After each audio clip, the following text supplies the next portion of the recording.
ബോളിവുഡ് നടൻ സെയ്ഫ് അലി ഖാന് വീട്ടിൽ വെച്ച് കുത്തേറ്റു. വീട്ടിലെ മോഷണ ശ്രമത്തിനിടെ കള്ളൻ നടനെ കുത്തുകയായിരുന്നു. പുലർച്ചെ 2:30യോടെയായിരുന്നു സംഭവം.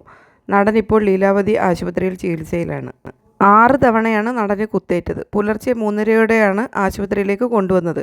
അടിയന്തരമായി ഓപ്പറേഷന് വിധേയമാക്കി. ഒരു മുറിവ് നട്ടെല്ലിന് അടുത്തായത് ആശങ്കയുണ്ടാക്കുന്നുണ്ടെന്നും ഓപ്പറേഷന് ശേഷം മാത്രമേ കാര്യങ്ങൾ പറയാനാകൂ എന്നുമാണ് ഡോക്ടർമാർ പറയുന്നത്. ആക്രമണം തടയുന്നതിനിടെയാണ് സെയ്ഫ് അലി ഖാന് കുത്തേറ്റത്. ആക്രമണം നടക്കുമ്പോൾ കരീന കപൂറും 2 മക്കളും വീട്ടിലുണ്ടായിരുന്നു.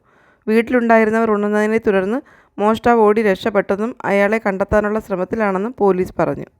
ബാന്ദ്ര പോലീസ് എഫ്ഐആർ രജിസ്റ്റർ ചെയ്യാനുള്ള നീക്കത്തിലാണ്. സംഭവത്തിൽ പ്രത്യേക സംഘം രൂപീകരിച്ച് പോലീസ് അന്വേഷണം തുടങ്ങി. സമാന്തര അന്വേഷണത്തിന് മുംബൈ ക്രൈംബ്രാഞ്ചും ഉത്തരവിട്ടിട്ടുണ്ട്. സെയ്ഫ് അലി ഖാനെ ലീലാവതി ആശുപത്രിയിൽ പ്രവേശിപ്പിച്ചെന്നും അവിടെ അദ്ദേഹം ചികിത്സയിലാണെന്നും മുതിർന്ന IPS ഉദ്യോഗസ്ഥൻ സ്ഥിരീകരിച്ചതായി ദേശീയ മാധ്യമങ്ങൾ റിപ്പോർട്ട് ചെയ്യുന്നു. സിനിമാ മേഖലയിലെ വാർത്തകൾ ആദ്യമായി അറിയാനായി ഈ ചാനൽ നിങ്ങൾ സബ്സ്ക്രൈബ് ചെയ്യൂ.